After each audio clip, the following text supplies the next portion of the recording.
ಶ್ರೀ ಗುರುಭ್ಯೋ ನಮಃ. ಗುರುಗಳನ್ನು ಈ ಸಂದರ್ಭದಲ್ಲಿ ಸ್ಮರಣೆ ಮಾಡಿಕೊಂಡು ಕ್ಷೇತ್ರನಾಥನಾಗಿರುವಂತಹ ಹರಿವಿ ಬಸವೇಶ್ವರ ಸನ್ನಿಧಾನಕ್ಕೆ ದೀರ್ಘದಂಡ ಪ್ರಣಾಮಗಳನ್ನು ಸಮರ್ಪಣೆ ಮಾಡಿ, ಇನ್ನೂ 2 ತುತ್ತು ತಿನ್ನುವಂತಿದ್ದಾಗಲೇ ಊಟವನ್ನು ಮುಗಿಸಬೇಕು, ಇನ್ನೂ 2 ತುತ್ತು ತಿನ್ನುವಂತಿದ್ದಾಗಲೇ ಊಟವನ್ನು ಮುಗಿಸಬೇಕು, ಇನ್ನೂ 2 ಸಲ ಆರಸಿ ಬರಲಿ ಎನ್ನುವಂತಿದ್ದಾಗಲೇ ಎಲೆಕ್ಷನ್ಗೆ ಸಲಾಂ ಹೊಡಿಬೇಕು, ಇನ್ನೂ 2 ಮಾತಾಡಲಿ ಎನ್ನುವಂತಿದ್ದಾಗಲೇ ಮಾತನ್ನು ನಿಲ್ಲಿಸಬೇಕು. ಇದೇ ಲೌಕಿಕ ಯುಗದ ಬುದ್ಧಿವಂತರ ಲಕ್ಷಣ, ಸ್ವತಂತ್ರ ಧೀರ ಸಿದ್ದೇಶ್ವರ ಅಂತ ಹೇಳ್ತಾರೆ. ಹಾಗಾಗಿ 1-2 ಮಾತುಗಳನ್ನು ಮಂಗಲಗೊಳಿಸಲಿಕ್ಕೆ ಪ್ರಯತ್ನಿಸ್ತವೆ. ನಮ್ಮ ಗುರುಗಳು ಮತ್ತು ಬಿಚ್ಚಾಲೆ ಗುರುಗಳು ಮತ್ತು ನೀಲಗಲ್ ಸಾಂಗ್ಗಳು ಕಾಶಿಗೆ ಹೋಗಿದ್ರಂತೆ. ಕಾಶಿಗೆ ಹೋದಾಗ ಅಲ್ಲಿಂದ ವಾಪಸ್ಸು, ಆವಾಗಿನ ಕಾಲಕ್ಕೆ ರಾಯಚೂರಿಗೆ ಟ್ರೈನ್ ಇರಲಿಲ್ಲ, ಹೈದರಾಬಾದಿಗೆ ಟ್ರೈನ್ ಇದ್ದವು.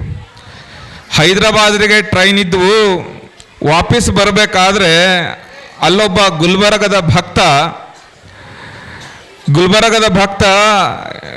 ಅವನ ಪರ್ಸ್ ಕಳುವಾಗಿಬಿಟ್ಟಿತ್ತು. ದುಡ್ಡು ಯಾರೋ ಕದ್ದು ಬಿಟ್ಟಿದ್ರು ಅವನಲ್ಲಿ. ಕದ್ದಾಗ ಅವನಿಗೆ ವಾಪಸ್ ಬರಲಿಕ್ಕೆ ರೊಕ್ಕ ಇದ್ದಿಲ್ಲ. ಹೀಗಾಗಿ ಯಾರನ್ನ ಕೇಳಬೇಕು ಯಾರನ್ನ ಬಿಡಬೇಕು ಅಂತ ಗೊತ್ತಿಲ್ಲಾರ್ದಾಗ ಇವರು ಕನ್ನಡದವರಲ್ಲಿದ್ದಾಗ ಗುರುಗಳ ಹತ್ರ ಬಂದು, ಯಪ್ಪ ನಾನು ವಾಪಸ್ ಹೋಗ್ಲಿಕ್ಕೆ ನನ್ನ ಹತ್ರ ರೊಕ್ಕಿಲ್ಲ, ಯಾರೋ ತೊಗೊಂಡ್ಬಿಟ್ಟಾರ, ಕದ್ದು ಬಿಟ್ಟಾರ, ದಯಮಾಡಿ ನೀವು ಒಂದು 10 ರೂಪಾಯಿ ಕೊಡ್ರಿ ಅಂತ ತಿಳ್ಕೊಂಡು ಗುರುಗಳನ್ನ ಕೇಳಿದ್ರಂತೆ. ಅವಾಗ ಆ ಭಕ್ತ ಕೇಳಿದಾಗ ಅವಾಗ 10 ರೂಪಾಯಿನೇ ಇತ್ತು ಅಲ್ಲಿಂದ ಇಲ್ಲಿಗೆ ಟಿಕೆಟು. 10 ರೂಪಾಯಿ ಕೊಡು ಅಂತಂದಾಗ ಆಯ್ತಪ್ಪ ಕೊಟ್ರಾಯ್ತು, ಆದರೆ ನೀನು ಹೊಳ್ಳಿ ಕೊಡ್ತೇನೋ ಹಂಗೆ ಇಟ್ಕೊತೇನೋ ಅಂತ ಕೇಳಿದ್ರಂತೆ. ಕೇಳಿದಾಗ ಆ ಭಕ್ತ ಹೇಳಿದಂತೆ, ಯಪ್ಪ ನಿಮ್ಮ ಮಠದ ಅಡ್ರೆಸ್ ಕೊಡ್ರಿ, ನಾನು ವಾಪಸ್ ತಂದು ಕೊಡ್ತೀನಿ ಅಂತಂದಂತೆ. ನೀನು ವಾಪಸ್ ತಂದು ಕೊಡ್ತೀಯ ಅನ್ನೋದಕ್ಕೆ ಖಾತ್ರಿ ಏನು ಅಂತ ತಿಳ್ಕೊಂಡು ಭಕ್ತನೇ ಕೇಳಿದಾಗ, ಏನಿಲ್ಲಪ್ಪ ನಾನು ಕಾಶಿ ವಿಶ್ವನಾಥನ ದರ್ಶನ ಮಾಡೀನಿ, ಕಾಶಿ ವಿಶ್ವನಾಥನ ದರ್ಶನ ಮಾಡಿರೋ ಸಲುವಾಗಿ ಅದರ ಪುಣ್ಯ ಲಭಿಸೈತೆ, ಆ ಪುಣ್ಯ ನಿಮ್ಮ ಹತ್ರ ಅಡ ಇಡ್ತೀನಿ ಅಂತ ತಿಳ್ಕೊಂಡು ಅಡ ಇಟ್ಟು 10 ರೂಪಾಯಿ ಇಸ್ಕೊಂಡು ಅವ್ರ ಪಾಡಿಗೆ ಅವ ಹೋದ್ರು, ಇವ್ರ ಪಾಡಿಗೆ ಇವ್ರು ಬಂದಾರ. ಅದು ಆದ್ಮೇಲೆ ಇವ್ರ ಪಾಡಿ ಇವ್ರು ಮಠ ಮುಟ್ಟಿದ ಮೇಲೆ 2 ವಾರ ಆದ್ಮೇಲೆ ಆ ಗುಲ್ಬರ್ಗದ ಭಕ್ತ ಗುಲ್ಬರ್ಗನಿಂದ ಮಠಕ್ಕೆ ಬಂದು, ಯಪ್ಪ ನಿನ್ನ 10 ರೂಪಾಯಿ ನೀನು ತಗೋ, ನನ್ನಲ್ಲಿರುವಂಥ ಆ ಪುಣ್ಯ, ನಿನ್ನಲ್ಲಿರುವಂಥ ಅಡ ಇಟ್ಟಿರುವಂಥ ಪುಣ್ಯ ವಾಪಸ್ ಕೊಡು ಅಂತ ತಿಳ್ಕೊಂಡು ವಾಪಸ್ ತೊಗೊಂಡೋದ್ನಂತೆ ಆ ಭಕ್ತ. ಪುಣ್ಯಕ್ಕೆ ಎಷ್ಟು ಬೆಲೆ ಕೊಡಕತ್ತಾನ ಆ ಭಕ್ತ. ಹಾಗಾಗಿ ಪುಣ್ಯ ಸಂಪಾದನೆ, ರೊಕ್ಕ ಸಂಪಾದನೆ ಮಾಡೋದಷ್ಟು ಸರಳ ಅಲ್ಲ ಈ ಜಗತ್ತಿನಲ್ಲಿ. ಪುಣ್ಯ ಸಂಪಾದನೆ ಮಾಡೋದೇನಿದೆಯಲ್ಲ ಅದು ಬಹಳ ದೊಡ್ಡ ಕಠಿಣ. ಅಂಥದ್ರಲ್ಲಿ ಈ 1 ತಿಂಗಳ ಪರ್ಯಂತ ನೀವು ಸಿದ್ಧಾರೂಢರ ಪ್ರವಚನವನ್ನು ಕೇಳಿ ನೀವೆಲ್ಲರೂ ಕೂಡ ಪುಣ್ಯ ಸಂಪಾದನೆ ಮಾಡಿದ್ದೀರಿ. ಅಷ್ಟು ಸರಳ ಅಲ್ಲ. ಸಾಕಷ್ಟು ಜನ ದಾನಿಗಳಾಗಿ ಈ ಪ್ರಸಾದ ವ್ಯವಸ್ಥೆಯನ್ನು ಮಾಡಿದ್ದೀರಿ. ಮೇಲಾಗಿ ಬಸವೇಶ್ವರ ದೇವಸ್ಥಾನದ ಸಮಿತಿಯವರು ಸಾಕಷ್ಟು ತರವಾದಂಥ ಸೇವೆಯನ್ನು ಈ ಒಂದು ದೇವಸ್ಥಾನಕ್ಕೆ ಮಾಡಕತ್ತಾರ. ಇದೇ ಪುಣ್ಯ ಸಂಪಾದನೆ.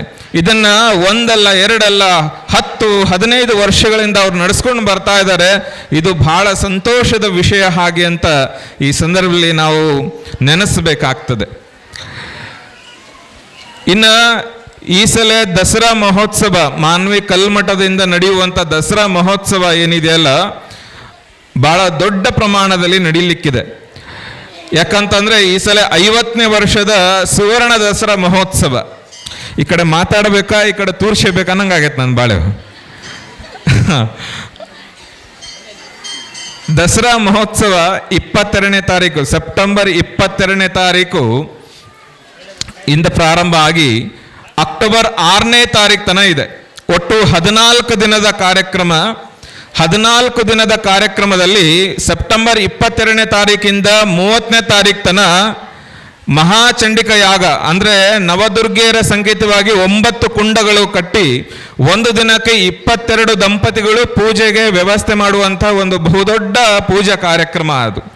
ಯಾರ್ಯಾರಿಗೆ ಇನ್ನೂ ಮಕ್ಕಳಾಗಿಲ್ಲೋ, ಯಾರ್ಯಾರಿಗೆ ಇನ್ನೂ ಮದುವೆ ಆಗಿಲ್ಲೋ, ಯಾರಿಗೆ ಇನ್ನೂ ತಮ್ಮ ಮನೆಯಲ್ಲಿರುವಂಥ ವ್ಯಾಜ್ಯ ಪರಿಹಾರ ಆಗಿಲ್ಲೋ, ಯಾರ್ಯಾರಿಗೆ ಇನ್ನೂ ಭೂಮಿ ವ್ಯಾಜ್ಯ ಹಂಗೆ ಉಳಿದಿದೆಯೋ, ಯಾರ್ಯಾರ ಮನೆಯಲ್ಲಿ ಏನಾದರೂ ದೋಷಗಳಿದ್ದಾವೋ, ಯಾರ್ಯಾರಿಗೆ ಯಾವುದಾದ್ರೂ ಗ್ರಹ ದೋಷಗಳಿದ್ದಾವೋ ಅದನ್ನೆಲ್ಲವನ್ನ ಪರಿಹಾರ ಮಾಡುವಂತಹ ಒಂದು ಶಕ್ತಿ ಆ ಚಂಡಿಕಾ ಯಾಗದಲ್ಲಿದೆ.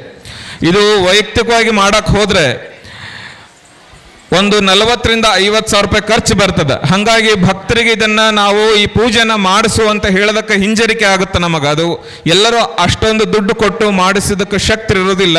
ಹಾಗಾಗಿ ಎಲ್ಲ ಭಕ್ತರಿಗೆ ಅನುಕೂಲ ಆಗಬೇಕಂತ ತಿಳ್ಕೊಂಡು ಬರೀ ಒಂದು 3,000 ರೂಪಾಯಿಲಿ ಚಂಡಿಕಾ ಯಾಗವನ್ನ ಮಾಡಲಿಕ್ಕೆ ಒಂದು ಅನುವು ಮಾಡಿಕೊಟ್ಟಿದ್ದೇವೆ. ಹೀಗಾಗಿ ಇಲ್ಲಿರುವಂಥ ಎಲ್ಲ ಸದ್ಭಕ್ತರು ಆ ಒಂದು ಪೂಜೆಯ ಸದುಪಯೋಗನ ಮಾಡಿಕೊಳ್ಬೇಕು.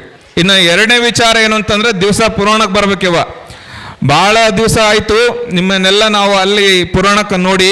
ನಾವು ಪ್ರತಿ ಸಲ ಜಾತ್ರೆಗೆ ಕರೆಯಕ್ಕೆ ಬರ್ತಿದ್ವಿ, ಊರಿಗೆ ಈ ಸಲ ದಸರಾ ಕರೆಯಕ್ಕೆ ಬಂದೀವಿ. ಹಿಂಗಾಗಿ ಒಬ್ಬ ತಾಯಿಯ ಮಗನಾಗಿ ತಾಯಿಯ ಮಕ್ಕಳನ್ನ ತಾಯಿ ಸಂಭ್ರಮಕ್ಕೆ ಬರ್ರಿ ಹಾಗೆ ಅಂತ ತಿಳ್ಕೊಂಡು ಕರೀಲಿಕ್ಕೆ ಬಂದಿದ್ದೇವೆ ನಾವು. ಹಿಂಗಾಗಿ ತಾವೆಲ್ಲರೂ ಕೂಡ ಕುಟುಂಬ ಸಮೇತರಾಗಿ 14 ದಿನ ಮನೆಗೆ ಒಲಿ ಬಂದ್ ಮಾಡಿಬಿಡ್ರಿ. ಒಲಿ ಬಂದ್ ಮಾಡಿ ಪ್ರಸಾದವನ್ನ ಅಲ್ಲೇ ತಗೊಳ್ಳುವಂತ್ರಿ. ತಾಯಿ ಚರಿತೆನ ಆನಂದವಾಗಿ ಕೇಳಿಸಿಕೊಂಡು ಆನಂತರ ಪ್ರಸಾದ ಮಾಡಿ ಬರುವಂಥ ವ್ಯವಸ್ಥೆ ಆಗಲಿ. ಮತ್ತು ಇಲ್ಲಿರುವಂಥ ಎಲ್ಲ ದೈವದವರು ಎಲ್ಲರಿಗೆ ವಾಹನದ ವ್ಯವಸ್ಥೆ ಇರೋದಿಲ್ಲ. ಹಾಗಾಗಿ ಟ್ಯಾಕ್ಟ್ರಿಯೋ ಅಥವಾ ಟಾಟಾ ಎಸಿಯೋ ಇತ್ಯಾದಿ ವಾಹನದ ವ್ಯವಸ್ಥೆಯನ್ನ ಮಾಡಿ ಅವರೆಲ್ಲ ಭಕ್ತರನ್ನ ಕರ್ಕೊಂಡು ಬರಬೇಕು. ಅದು ಕೂಡ ಪುಣ್ಯ ಸಂಪಾದನೆಯನ್ನ, ಸದ್ಭಕ್ತರನ್ನ ಒಂದು ಕಡೆ ಸೇರಿಸುವುದೇನಿದೆಯಲ್ಲ ಅದಕ್ಕಿಂತ ದೊಡ್ಡ ಪುಣ್ಯ ಮತ್ತೊಂದಿಲ್ಲ. ಆ ನಿಟ್ಟಿನಲ್ಲಿ ಇಲ್ಲಿರುವಂಥ ದೈವರು ವಾಹನದ ವ್ಯವಸ್ಥೆಯನ್ನು ಮಾಡಬೇಕು, ಪ್ರತಿದಿನ ಪುರಾಣಕ್ಕೆ ಬರುವಂಥದ್ದಾಗಬೇಕು. ಇನ್ನು ಮೂರನೇ ವಿಚಾರ ಏನಂತಂದ್ರೆ, 1,008 ಅದು 1,000ಕ್ಕಿಂತ ಜಾಸ್ತಿನೇ ಆಗುತ್ತೆ ಅನಿಸುತ್ತೆ ಈ ಸಲ ನಮಗೆ. 1,008 ಮುತ್ತೈದರಿಗೆ ಉಡಿ ತುಂಬುವಂತಹ ಕಾರ್ಯಕ್ರಮವನ್ನ ನಾವು ಹಮ್ಮಿಕೊಂಡಿದ್ದೇವೆ. ಈ ಊರಿಂದ ಪ್ರತಿ ಊರಿಗೂ ಒಂದು 50 ಮಹಿಳೆಯರು ಹೆಸರನ್ನ ಕೊಡ್ರಿ ಅಂತ ಎಲ್ಲ ಹಳ್ಳಿಗಳಲ್ಲಿ ಕೇಳ್ತೀವಿ ನಾವು. ಇದು ನಮ್ಮ ಗುರುಗಳು ಹುಟ್ಟೂರು ಮತ್ತು ನಾವು ಇಲ್ಲೇ ಮೂಲದವರು ಅಂತ ತಿಳ್ಕೊಂಡು ಇಲ್ಲಿಂದ ಒಂದು 100-150 ಮಹಿಳೆಯರು ಬಂದರೆ ಅದು ಬಹಳ ದೊಡ್ಡ ಅನುಕೂಲ ಆಗ್ತದೆ. ಕಾರಣ ಏನು ಅಂತಂದ್ರೆ, ಉಡಿ ತುಂಬುವಂಥ ಕಾರಣ ಏನು ಅಂತಂದ್ರೆ, ಮಠಗಳು ಅಂತಂತಂದ್ರೆ ಮಹಿಳೆಯರಿಗೆ 2ನೇ ತವ್ರ ಮನೆ ಇದ್ದಂಗ. ಅಕಸ್ಮಾತ್ ಆಗಿ ತವ್ರ ಮನೆ ಬಾಗ್ಲಿ ಏನಾದ್ರೂ ಬಂದಾದ್ರೂ ಕೂಡ ಮಠದ ಅನ್ನುವಂಥ ಒಂದು ತವ್ರ ಮನೆ ಬಾಗ್ಲಿ ಅವ್ರ ಜೀವನ ಪರ್ಯಂತ ಯಾವಾಗಲೂ ತೆಗೆದಿರುತ್ತೆ ಅನ್ನುವಂಥ ವಿಚಾರ. ಯಾವ ಕಷ್ಟ ಇರಲಿ ಸುಖ ಇರಲಿ ಅವರ ಬೆನ್ನಿಗೆ ಸದಾ ಇದ್ದೇ ಇರ್ತದೆ. ಯಾಕೆ ಅಂತಂತಂದ್ರೆ, ಮಹಿಳೆಯರು ಕೇವಲ ಮಹಿಳೆಯಲ್ಲ, ಆಕೆ ಸಾಕ್ಷಾತ್ ಜಗನ್ಮಾತೆ ಪ್ರತಿರೂಪ ಅಂತ ನಂಬುವಂಥ ಒಂದು ಪ್ರತೀತಿ ನಮ್ಮ ಮಠಗಳಲ್ಲಿ ಇದೆ.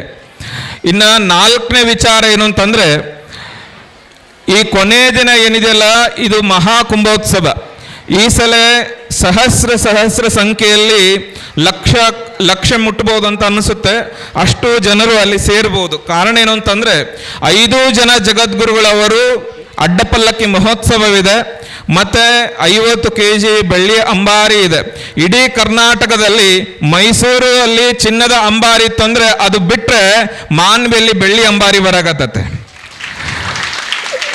ಹಾಗಾಗಿ ಅದನ್ನ ಕಣ್ತುಂಬಿಕೊಳ್ಳಲಿಕ್ಕೆ ಎಲ್ಲ ಭಕ್ತರು ಸಾಗರೋಪಾದಿಯಲ್ಲಿ ಬರಬೇಕು, ಭಕ್ತಿಯನ್ನ ಅಲ್ಲಿ ಪ್ರಕಟ ಮಾಡಬೇಕು. ನಾವೆಲ್ಲರೂ ಕೂಡ ಅಮ್ಮನ ಮಕ್ಕಳು ಅನ್ನುವಂಥ ಒಗ್ಗಟ್ಟನ್ನು ತೋರಿಸುವಂಥ ಅವಶ್ಯಕತೆ ಐತೆ. ಹೆಂಗಿರ್ಬೇಕು ಅಂತಂದ್ರೆ, ಒಂದು ದೋಣಿನೋ ಅಥವಾ ಒಂದು ಹಡಗು ತಗೊಂಡು ಸಮುದ್ರದ ಒಳಗೆ ಹೋದ್ರೆ ನಮ್ಮ ದೃಷ್ಟಿ ಎಲ್ಲಿ ತನ ಇರುತ್ತೋ ಅಲ್ಲಿ ತನೂ ಕೂಡ ಹೆಂಗೆ ನೀರು ಕಾಣ್ತದೋ ಹಂಗ ಅವತ್ತು 6ನೇ ತಾರೀಕು ದಿವಸ ಯಾರಾದ್ರೂ ಒಂದು 4 ಅಂತಸ್ತಿನ ಮೇಲೆ ನಿಂತು ಮಾನವೀಯನ ನೋಡಿದ್ರಂತಂದ್ರೆ ಅಲ್ಲಿ ಹೆಂಗ್ ಕಾಣಬೇಕಂದ್ರೆ ಭಕ್ತರ ಒಂದು ಸಮುದ್ರ ಕಾಣಬೇಕು, ಅಲ್ಲಿ ಭಕ್ತಿಯ ಒಂದು ಲಹರಿ ಮೂಡಬೇಕು. ಆ ನಿಟ್ಟಿನಲ್ಲಿ ಎಲ್ಲ ಭಕ್ತರು ಈ ಒಂದು ಜಗದಂಬೆಯ ತಾಯಿಯ ಜಗನ್ಮಾತೆಯ ಒಂದು ಉತ್ಸವಕ್ಕೆ ಸಂಭ್ರಮಕ್ಕೆ ತಾವೆಲ್ಲರೂ ಪಾಲ್ಗೊಂಡು ತಾವೆಲ್ಲರೂ ಕೂಡ ನಿಂತು ಈ ಕಾರ್ಯಕ್ರಮವನ್ನು ಯಶಸ್ವಿ ಮಾಡಬೇಕು. ನಾವು ಸ್ವಾಮಿಗಳು ನೆಪ ಮಾತ್ರ, ಇದು ಅಮ್ಮನ ಕೆಲಸ. ಹಾಗಾಗಿ ತಾವೆಲ್ಲರೂ ಕೂಡ ಶ್ರದ್ಧಾ ಭಕ್ತಿಗಳಿಂದ ಈ ಕಾರ್ಯಕ್ರಮವನ್ನ ನಿಂತು ಮಾಡುವಂತಹ ಒಂದು ವ್ಯವಸ್ಥೆ ನಿಮ್ಮಿಂದ ಆಗ್ಲಿ ಹಾಗೆ ಅಂತ ಈ ಸಂದರ್ಭದಲ್ಲಿ ಹೇಳ್ತಾ, ಈ ಒಂದು ಕಾರ್ಯಕ್ರಮ ಇವತ್ತು ಕೊನೆ, ನಾಳೆ ಮಂಗಲ ಕಾರ್ಯಕ್ರಮ ಇದೆ. ಹಾಗಾಗಿ ಈ ಒಂದು ಕಾರ್ಯಕ್ರಮ ಬಹಳ ದಿವಸದಿಂದ ನಡೆಸ್ಕೊಂಡು ಬರ್ತಾ ಇದ್ದಾರೆ. ಇದನ್ನ ಈ ಸಲ ಬಹಳ ವಿಶೇಷವಾಗಿ ಬಸವ ಲಕ್ಕಿ ಡ್ರಾನು ಕೂಡ ಮಾಡಿದ್ದಾರೆ. ತಾವೆಲ್ಲ ಎಲ್ಲರೂ ಅದರಲ್ಲಿ ಭಾಗವಹಿಸಿದಿರಿ. ಬಹುತೇಕ ನನಗನ್ನಿಸ್ತದೆ ಯಾವ ಶ್ರಾವಣ ಮಾಸದಲ್ಲಿ ಪುರಾಣಕ್ಕೆ ಹೋದ್ರೂ ಕೂಡ ಹರಿವೆಯಲ್ಲಿ ಸೇರಿದಷ್ಟು ಭಕ್ತರು ಯಾವ ಶ್ರಾವಣ ಮಾಸ ಪುರಾಣದಲ್ಲೂ ಸೇರ್ಲಿಕ್ಕಿಲ್ಲ ಅಂತ ಅನಿಸುತ್ತೆ. ನಮಗ ಯಾರ ಹೇಳ್ತಿರ್ತಾರೆ, ಅಪ್ಪೋರ ಹರಿವೆಗೆ ಯಾರು ಉಳಿದಿಲ್ರಿ ಅಪ್ಪೋರ, ಎಲ್ಲ ಗುಳ್ಳೆ ಹೋಗ್ಯಾರ ಅಂತ. ಅಂಥವ್ರಿಗೆ ಕರ್ಕೊಂಬಂದು ಈ ಪುರಾಣ ತೋರಿಸ್ಬೇಕು, ಎಷ್ಟು ಜನ ಇದ್ದಾರೆ ಈ ಹಳ್ಳಿಯಾಗ ಅಂತ. ಯಾವ ಗುಳ್ಳೆ ಹೋಗಿಲ್ಲ, ಎಲ್ಲರೂ ಇಲ್ಲೇ ಇದ್ದಾರೆ ಅಂತ ಇದೊಂದು ಸಾಕ್ಷಿ ಹಾಗೆ ಅಂತ ಈ ಸಂದರ್ಭದಲ್ಲಿ ಹೇಳ್ತಾ, ಎಲ್ಲರಿಗೆ ಜಗದಂಬೆ ಗುರುಮಾರಾಯ ಬಸವೇಶ ತಮ್ಮೆಲ್ಲರಿಗೆ ದೀರ್ಘಾಯುಷ್ಯ ಪೂರ್ಣ ಆರೋಗ್ಯ ಕೊಟ್ಟು ಕಾಪಾಡಲಿ ಹಾಗೆ ಅಂತ ಶುಭವನ್ನು ಹಾರೈಸಿ ಎಲ್ಲರಿಗೂ ಒಳ್ಳೆಯದಾಗಲಿ. ನಮಸ್ಕಾರ.